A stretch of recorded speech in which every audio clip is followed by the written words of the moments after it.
ॐ सदाशिवसमारम्भां शङ्कराचार्यमध्यमाम् अस्मदाचार्यपर्यन्तां वन्दे गुरुपरम्पराम्।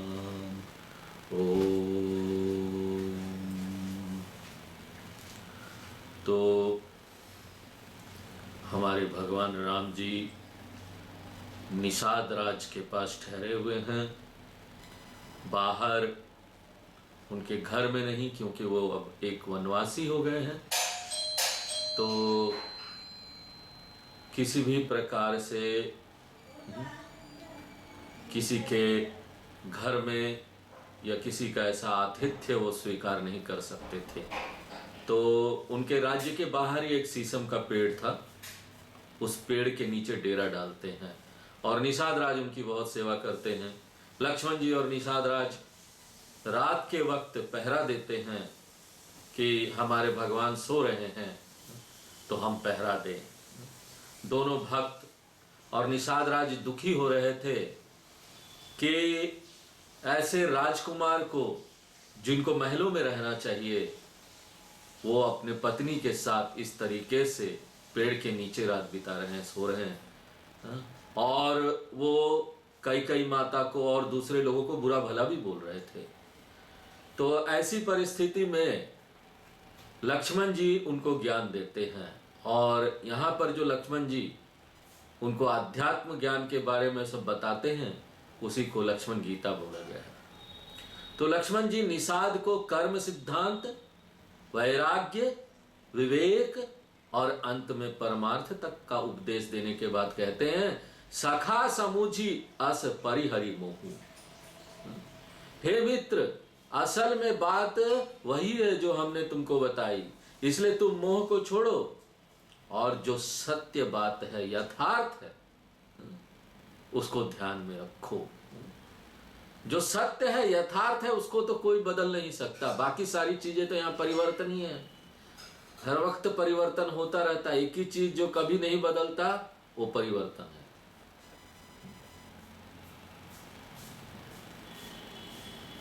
और यहां पर सत्य को अगर हम ध्यान में नहीं रखेंगे तो हम भी परिवर्तन के साथ ऊपर नीचे होते रहेंगे, दुखी होते रहेंगे, सुखी होते रहेंगे, कभी दुख कभी सुख आता जाता रहेगा।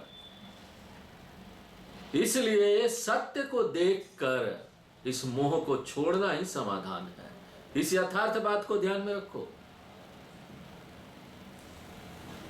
और भगवान के चरणों में प्रेम रखो। बिना भगवान के ना कोई ज्ञान भी नहीं है, बिना भक्ति के ज्ञान आ ही नहीं सकती। इसलिए राम जी और सीता जी के चरणों में प्रेम रखो। निषाद राज जी, दुख से अगर छुटकारा प्राप्त करना है तो भगवान के पांव पकड़ लो। तो लक्ष्मण गीता का सार यही है कि व्यक्ति मोह को छोड़े और पूर्ण समर्पित भाव से अपना हृदय परमात्मा में लगाए। कहत राम गुण भाभिनुसारा। लक्ष्मण जी रात भर निषाद को ये बात समझाते रहे, और इस प्रकार प्रातः काल का समय हो गया। ब्रह्म मुहूर्त, सूर्य निकलने से 1 घंटा पहले ब्रह्म मुहूर्त होता है। क्यों बोलते हैं उसको ब्रह्म मुहूर्त? क्योंकि ना वो सबसे अच्छा समय होता है साधना के लिए। ब्रह्म का ज्ञान प्राप्त करना है तो सबसे अच्छा मुहूर्त है। ज्योतिष लोग मुहूर्त निकालते हैं ना, पूजा के लिए मुहूर्त, कोई शुभ काम करने के लिए मुहूर्त, साधना करने के लिए क्या मुहूर्त है? साधना करने के लिए सबसे अच्छा मुहूर्त ब्रह्म मुहूर्त है। इसलिए उसका नाम ब्रह्म भी रखा गया है। क्यों? हमको प्राप्त करना है ब्रह्म का ज्ञान, उसके लिए साधना करनी है, तो सबसे अच्छा समय ढूंढना चाहिए ना। जब हम बाहर यहाँ बहुत सारी चीजें प्राप्त करना चाहते हैं, ज्योतिष के पास जाते हैं, समय निकलवाते हैं, शुभ मंगल दिन कौन सा है, और उसके बाद उस मंगल दिन पर अपना काम शुरू करते हैं कि वो सफल हो। तो इसी प्रकार ना हमको साधना को भी करना चाहिए, क्योंकि वो सबसे ज्यादा जरूरी है। जो बाहर की चीजें हम कर रहे हैं उससे भी ज्यादा जरूरी क्या है? साधना है ना। इसलिए नियम का ध्यान रखना चाहिए, किस समय करना है वो भी ध्यान रखना चाहिए, तभी तो प्राप्त होगा, हम सफल होंगे, हमको आध्यात्मिक साधना में विकास मिलेगा।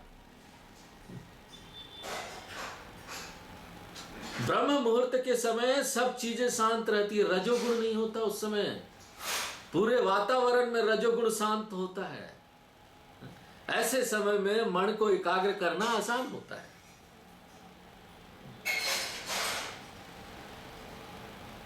पूरा संसार सो रहा होता है, एक भगवान का भक्त जाग रहा होता है। और भगवान भी यही करके हमको दिखाते कि देखो यही अच्छा है। राम जी जो किए वो हमको देख के करना चाहिए ना। हमारे आचार्य लोग बोलते हैं राम जी ने जो किया वो करो, कृष्ण भगवान ने जो बोला वो करो। कृष्ण भगवान ने जो किया वो नहीं करना चाहिए, ये मक्खन चोरी कर ली है। रामायणम, राम जी ने जो जीवन शैली बनाई, अयनम बनाया, उनका जो जीवन शैली था वो हमको जीना चाहिए।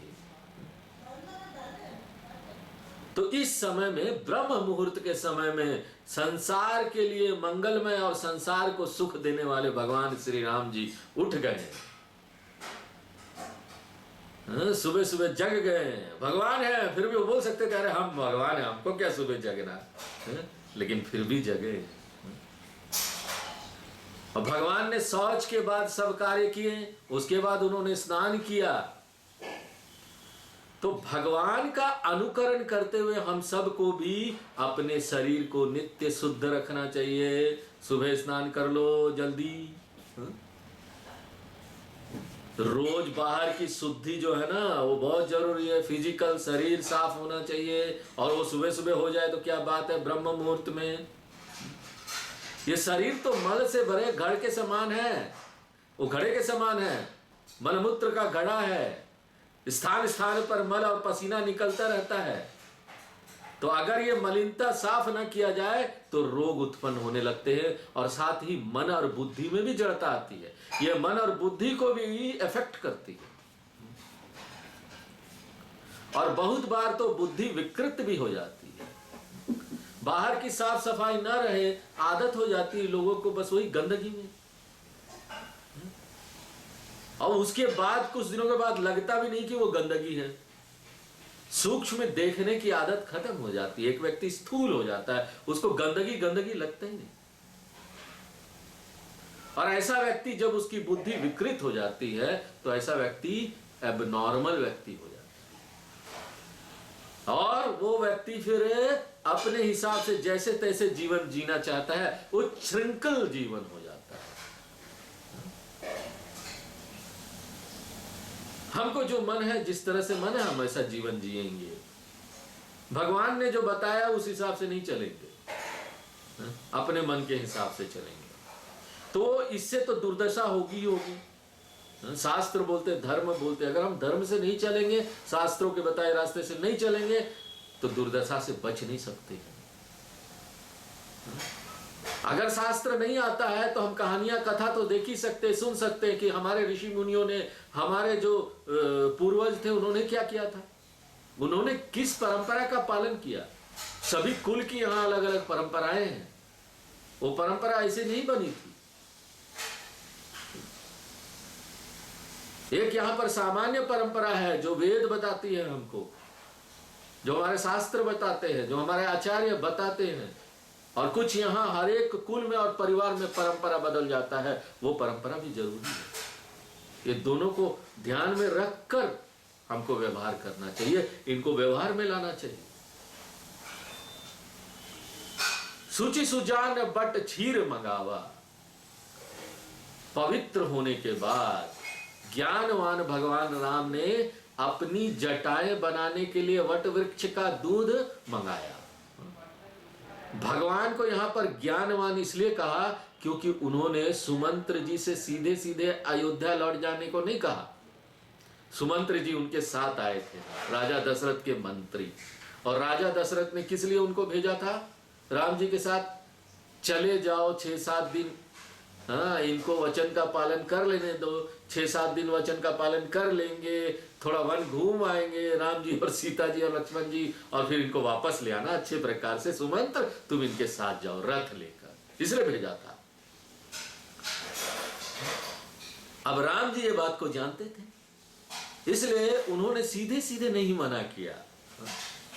बड़े थे सुमंत्र जी,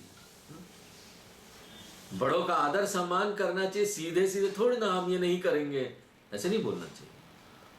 उन्होंने क्या किया, संकेत दे दिया, अपनी जटाओं को दूध से बनाने लगे, समझदारी का कार्य किया। उनके सामने ही वट वृक्ष का दूध मंगाया, जिससे दोनों भाई जब जटा बनाएंगे तो सुमंत्र जी को समझ में आ जाएगा ये वनवासी हो जा रहे, ये सन्यासी हो जा रहे, अब ये राजपाट में नहीं लौटेंगे, अयोध्या लौटकर इनको नहीं जाना, ये संकेत है। जटाएं बनाने से तात्पर्य यह है कि वन में उन्हें नाई से बाल कटाना नहीं होगा, वन में नाई कहां मिलेगा, इसलिए जटा बना लो दूध लगा के। और सुमंत्र जी वो तो आशा लेकर आए थे कि ये राम जी वापस चलेंगे, बड़े दुखी हो गए, उनके नेत्रों में अश्रु भर आए कि हमारे भगवान अब लगता नहीं कि वापस जाएंगे अयोध्या। उनके हृदय में दुख के कारण जलन होने लगी, पीड़ा होने लगी। क्या भाव था सोचिए, एक मंत्री का भाव था अपने राजकुमार के प्रति, कैसा व्यवहार होगा आप सोच सकते हैं।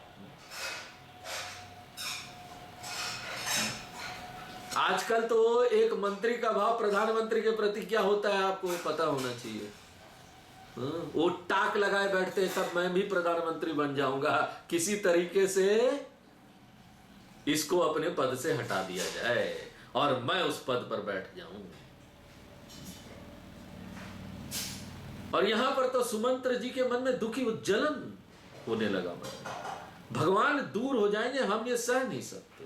हाथ जोड़कर सुमंत्र भगवान राम से कहते, हे नाथ, कौशलनाथ महाराज दशरथ ने मुझसे कहा था कि तुम रथ लेकर भगवान राम के पास जाओ, वहां उनको वन दिखा देना, थोड़ा घुमा देना, गंगा जी में स्नान करा देना और फिर ना जल्दी ही दोनों भाइयों को वापस ले आना। माने कि उन्होंने एक शॉर्टकट ढूंढ लिया था, परंतु शास्त्र कहते हैं कि धर्म के पालन में कोई शॉर्टकट नहीं है।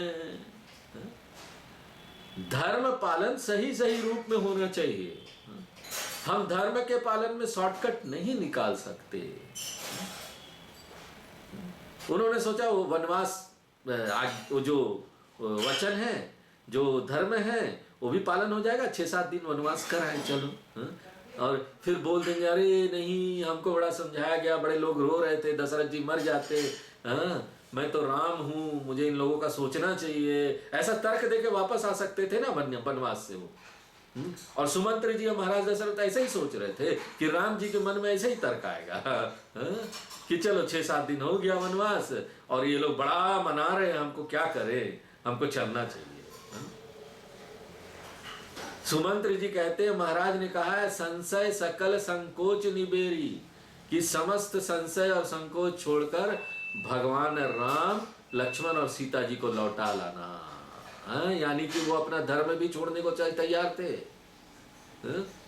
संशय और संकोच कभी नहीं छोड़ना चाहिए, हमको अपने बड़ों के साथ संकोच रखना ही चाहिए, बहुत धीरे से बात करना चाहिए, उनको सम्मान देकर। संकोच और संशय ये धर्म का पालन करने का आधार है। कोई भी काम करने से पहले हमको डाउट होना चाहिए, ये करना ठीक है कि नहीं करना ठीक है।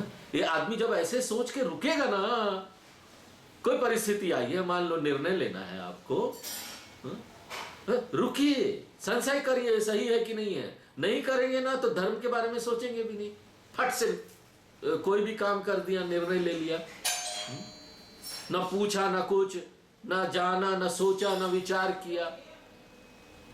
ऐसा व्यक्ति धर्म का पालन कैसे करेगा।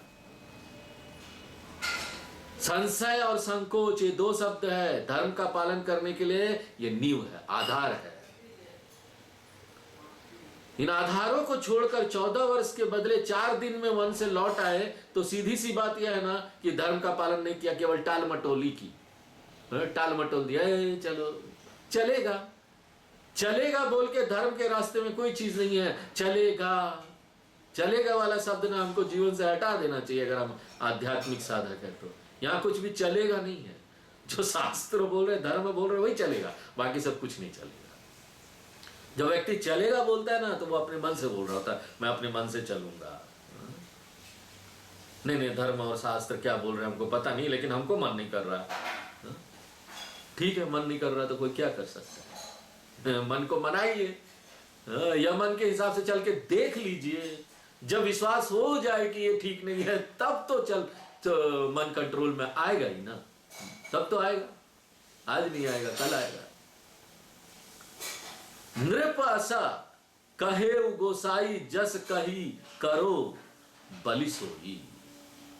सुमंत्र फिर कहते हैं कि महाराज दशरथ ने ऐसा कहा था और मैंने ये सब आपके आगे निवेदन कर दिया, मैंने बता दिया, अब आपको जो करना है कीजिए। अब आप जैसा कहेंगे मैं वैसे ही करूंगा भगवान, मैं आपके बलिहारी जाता हूं। जबरदस्ती नहीं करते, नहीं आपको चलना ही पड़ेगा, रोना धोना वो सब नहीं ये ऐसा बात है। बाकी आपको जो करना है भगवान आपकी आज्ञा का हम पालन करेंगे, आप भगवान। इस प्रकार वो विनती करके भगवान राम के चरणों में गिर पड़े और बच्चों की भांति बिलख कर रो दिए कि भगवान अब क्या करें, आप ही बताइए।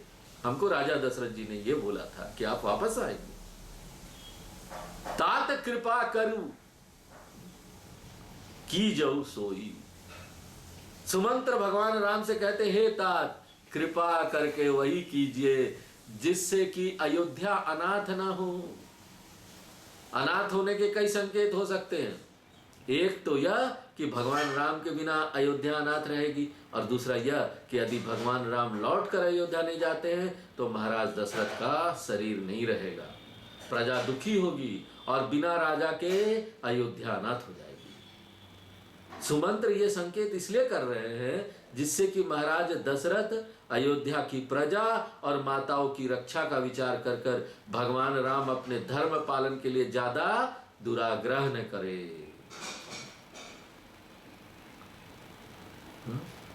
देखिए हमारे भी जीवन में ना ऐसी विरोधी स्थितियां उत्पन्न हो जाती है कि धर्म का पालन करने में अपना या दूसरों की जीवन के हानि की संभावना हो।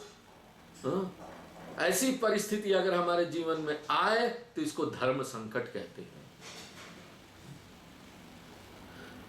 तब व्यक्ति जीवन की रक्षा के लिए धर्म को छोड़ने को तैयार हो जाता है, अपने जीवन को बचाने के लिए धर्म छोड़ देता है, जबकि ऐसा नहीं होना चाहिए। धर्म सर्वोपरि है, धर्मो रक्षति रक्षिता। धर्म की हम रक्षा करेंगे तो धर्म हमारी रक्षा करेगा। गीता में भी पहले अध्याय में हम देखते हैं कि अर्जुन के सामने धर्म संकट आ गया था, ये करे कि ना करे। करो इधर जाओ तो भी मरोगे, और क्योंकि धर्म का पालन नहीं कर रहे हो और धर्म का पालन छोड़ देते हो तो ये इधर वाली बात है, तो ये भी सही नहीं है। अपने धर्म का पालन युद्ध करना था, लेकिन युद्ध करो तो अपने बंधु बांधवों को मारना, वो सब मर जाएंगे, कोई जीवित नहीं रहेगा, इतने लोग मर जाएंगे, इतना नुकसान हो जाएगा, खून बहेगा, इसलिए मत मारो इनको, चाहे जितने भी अधर्मी हो।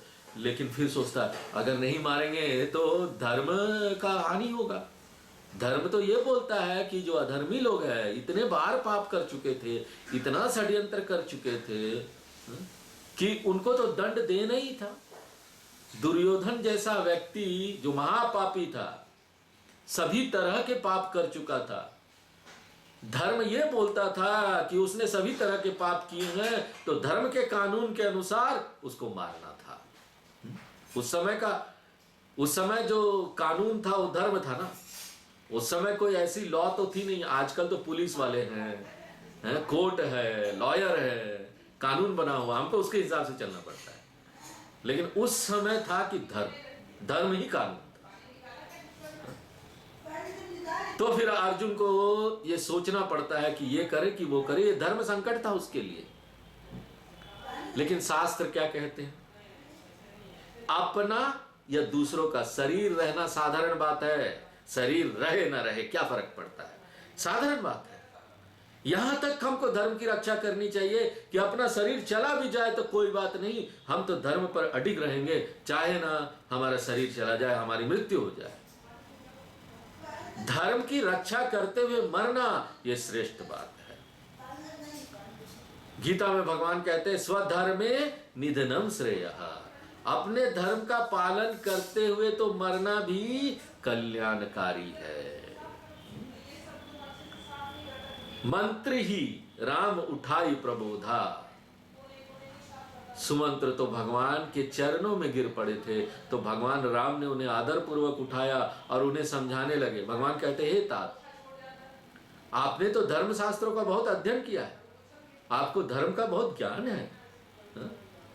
उसी का स्मरण कीजिए कि शास्त्र धर्म के विषय में क्या कहते हैं, वैसे ही हमको करना चाहिए, अपने मन से नहीं चलना चाहिए। हमको जो शास्त्र बताते, धर्म बताते, चाहे हमारा मन जो भी हो, मन माने ना माने, हमको वो रास्ता नहीं छोड़ना चाहिए। भगवान उनको बताते हैं, पुराणों की कथाएं बताते हैं, उदाहरण देते हैं कि देखो महाराज शिवी थे, ऋषि दधीचि थे, राजा हरिश्चंद्र थे। ऋषि दधीचि अपना ही शरीर दे दिया धर्म के लिए, राजा हरिश्चंद्र अपना राजपाट दे दिए सिर्फ एक धर्म का पालन करने के लिए, वो भी है सत्य बोलो। सत्यवादी राजा हरिश्चंद्र, सत्य बोलने के लिए उन्होंने सारा राजपाट सब कुछ छोड़ के गरीब हो गए, करोड़ों कष्ट सहे।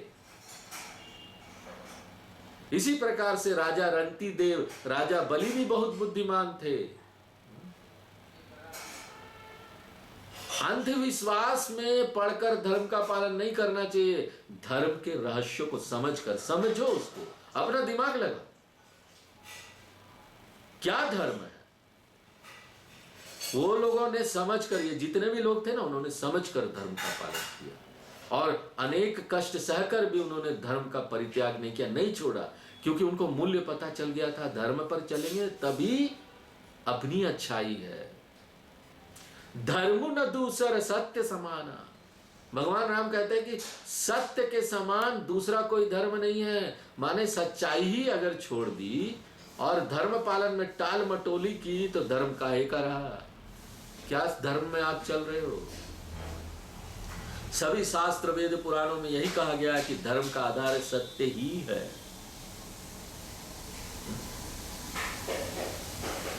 मैं सोई धर्म सुलभ करी पावा, भगवान कहते हैं कि हमारे लिए तो धर्म पालन करना कितना सुलभ हो गया है। माने पिता की आज्ञा मानकर 14 वर्ष वन में ही तो रहना है, इसी में हमारे धर्म का पालन हो जाएगा। परंतु यदि हमने अपने धर्म का त्याग कर दिया तो तीनों लोकों में थू-थू होगी, हमारा अपयश होगा। लोग हमको देखकर आगे ऐसे ही करेंगे, पूरा जो पीढ़ी है, आगे आने वाला पीढ़ी और पूरा ये जो संसार है ना, वो धर्म से च्युत हो जाएगा, अधार्मिक समाज हो जाएगा। क्योंकि सब लोग मुझे देख रहे हैं, मैं भगवान राम हूं। संभावित कहूं अपजस लाहू, और प्रतिष्ठित पुरुष के लिए अपयश की प्राप्ति करोड़ों बार मरने के समान भीषण दुख देने वाली होती है।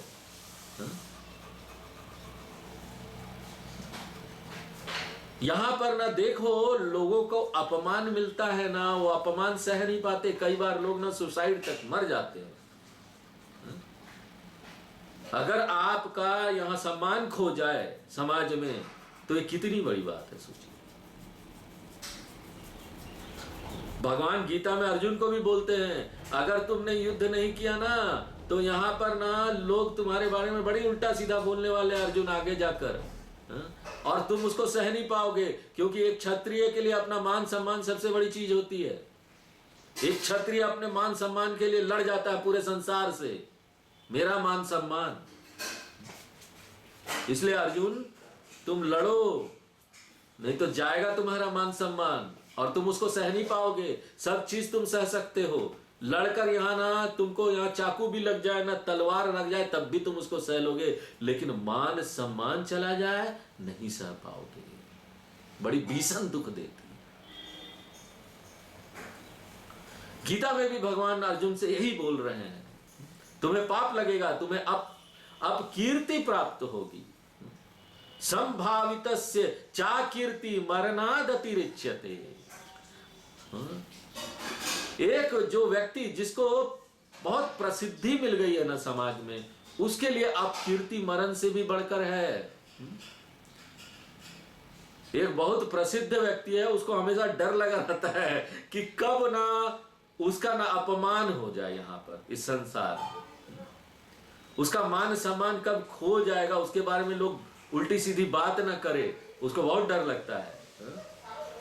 जितने भी एक्टर लोग हैं उनसे पूछिए, वो लोग हमेशा डरते रहते हैं कोई न्यूज़पेपर में उनके लिए कोई गलत बात ना लिख दे। जितने भी प्रसिद्ध लोग हैं, साधु सन्यासियों में भी ऐसा है, वो भी पद पर बैठे हुए हैं, उनको भी लगता है अरे कोई हमारे बारे में उल्टा सीधा ना बोल दे, जो प्रसिद्ध है वो लोग। ऐसा आप कीर्ति वो भी नहीं सह पाएंगे, मरण से भी बढ़कर है। तुम सन तात बहुत का कहो। भगवान राम ने सुमंत्र जी को इतनी सब बातों का स्मरण दिलाया, लेकिन भगवान को संकोच भी लग रहा था ना, कि सुमंत्र जी तो हमारे पिता के समान है।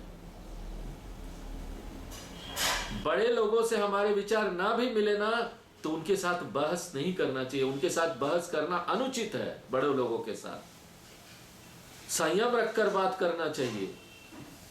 इसलिए भगवान राम बड़े विनय पूर्वक सुमंत्र जी से कहते हैं, पितु पद गही कही कोटि नति विनय करब कर जोरी।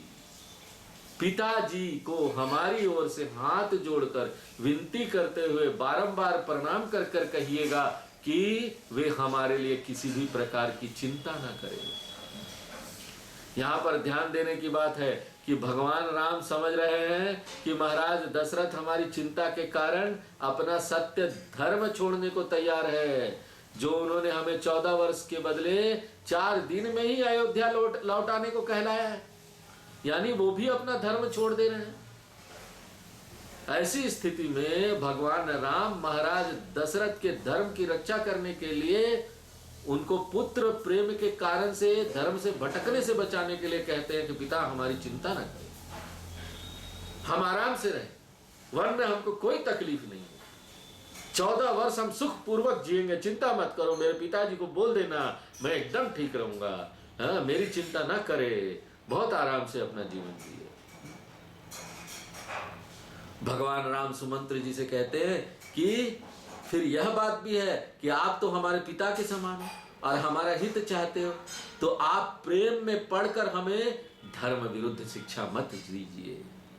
इसलिए हे तात, हाथ जोड़कर मैं आपसे विनती करता हूं। भगवान राम हैं, उनको बड़े लोगों को हाथ जोड़ने में भी संकोच नहीं होता, वो खुद हाथ जोड़ते, भगवान हाथ जोड़ रहे हैं।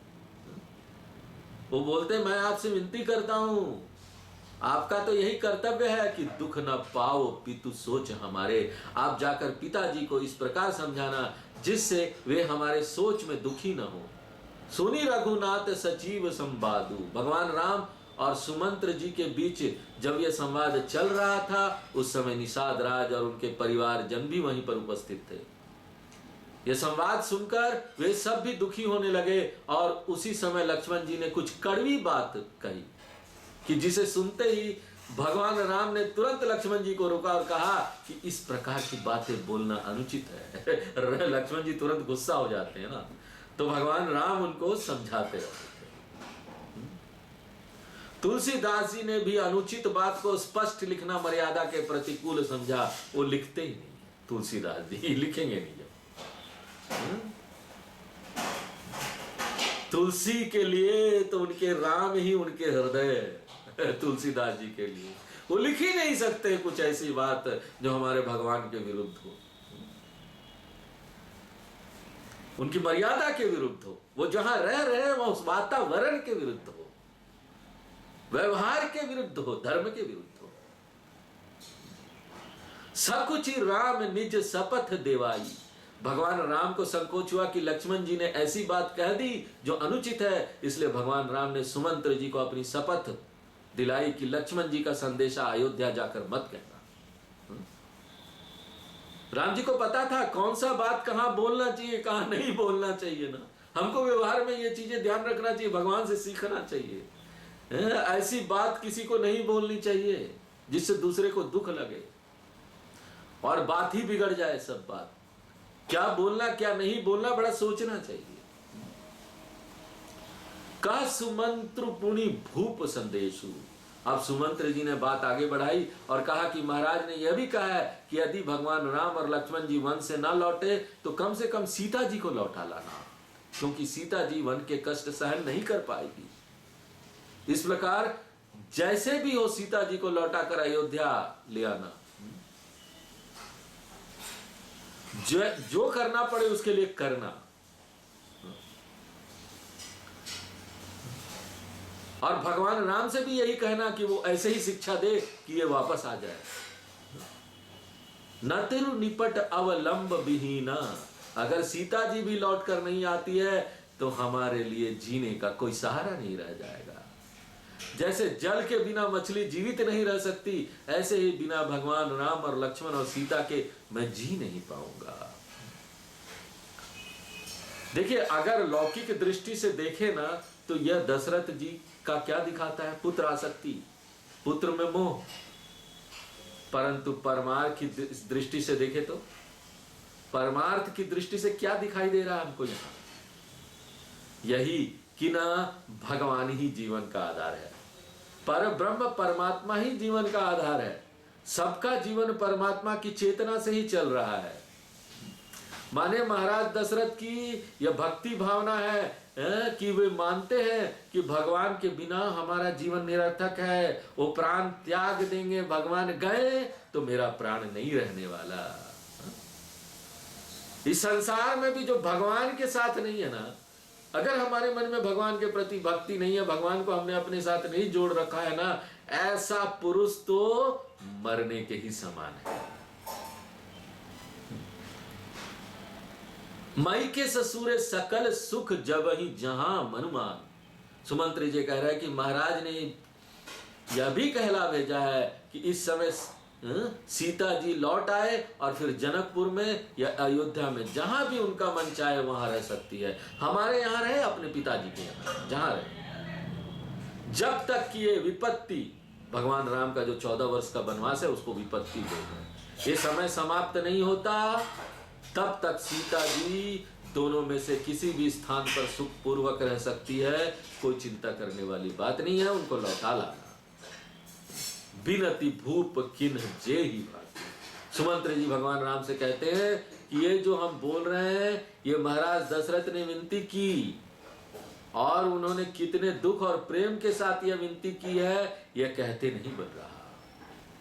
पिता का संदेश सुनकर भगवान राम ने सीता जी को बहुत समझाया कि यदि तुम घर लौट जाओ तो सास ससुर गुरु और परिवार वाले जो दुखी हो रहे हैं उन सब की मिटई खबारू, चिंता मिट जाए, उनका मन शांत हो जाए। सुनी पति बचन कहती वैदेही। भगवान राम की बात सुनकर सीता जी कहने लगे कि हे प्राणपति, हे परम स्नेही, सुनिए हे प्रभु, आप करुणामयी और परम ज्ञानी हैं, इसलिए मुझ पर करुणा करिए और मुझे घर लौटने के लिए मत करिए। आप स्वयं विचार करिए कि क्या किसी व्यक्ति की छाया उससे अलग होकर भी रह सकती है क्या? इसका मतलब क्या है? भारतीय संस्कृति में पति पत्नी का संबंध पुरुष और उसकी छाया के समान है। पुरुष सुख दुख में जहां भी रहे तो स्त्री का धर्म है कि सदा हर परिस्थिति में पति के अनुकूल होकर उसकी छाया के समान रहे। यह तो व्यवहार की बात हुई। और अगर हम परमार्थ की दृष्टि से भी देखें तो परमात्मा भगवान राम क्या है? ब्रह्म है, और सीता जी उनकी अव्यक्त नामिनी शक्ति माया है। शक्ति भी शक्तिवान को छोड़कर अलग नहीं हो सकती, यह आध्यात्म की बात है। माया कैसे भगवान से अलग हो सकती? कभी नहीं। प्रभा जाई कह भानु बिहाई। सीता जी उदाहरण देती है कि सूर्य की प्रभा हाँ? यानी उनका जो सूर्य का जो प्रकाश है, जो धूप है, सूर्य को छोड़कर कहां जा सकती है? चंद्रमा को छोड़कर चांदनी कहां जाए? ये तो अभिन्न साथ है। ऐसे ही पति पत्नी का संबंध है कि पत्नी सब परिस्थितियों में पति के अनुकूल होकर उसका साथ दे। तो इस प्रकार सीता जी ने स्त्री धर्म का वर्णन करते हुए भगवान राम को अपनी प्रेममयी विनती सुनाई। अब वे सुमंत्र जी से बड़े मृदुल वाणी में कहती है, तुम हो पितु ससुर सरिष हितकारी। आप मेरे पिताजी और ससुर के समान मेरा हित चाहने वाले हैं, इसलिए आपकी बात काटना अनुचित होगा, लेकिन फिर भी अपने मन का भाव मैं आपको बताती हूं। एक विशेष संकट की अवस्था में आपके सम्मुख होकर मैं बोल रही हूं। आर्ज सुत पद कमल बिनु बादी जहां लगी नाथ। मुख्य बात यह है कि यदि आर्यपुत्र के चरण कमलों के निकट मैं नहीं रहती हूं तो जगत में जितने भी नाते हैं वे सब मेरे लिए व्यर्थ है। मैं उनके साथ रहूंगी भी तो वो नाते नाते नहीं रहेंगे, वो संबंधी संबंधी नहीं रहेंगे। भगवान के बिना क्या व्यवहार, क्या संबंधी, कुछ भी नहीं है। हमारे राम जी यहाँ सब कुछ है। वो हमारे भगवान राम, उनके बिना न तो हमारा जीवन है, न हृदय है, न लाइफ है। लाइफ फोर्स तक नहीं है, चेतना भी नहीं है। तो आज ही विराम देते हैं, आगे फिर नेक्स्ट क्लास में देखेंगे। ओम पूर्णमदः पूर्णमिदं पूर्णात् पूर्णमुदच्यते पूर्णस्य पूर्णमादाय पूर्णमेवावशिष्यते। ओम शांति शांति शांति।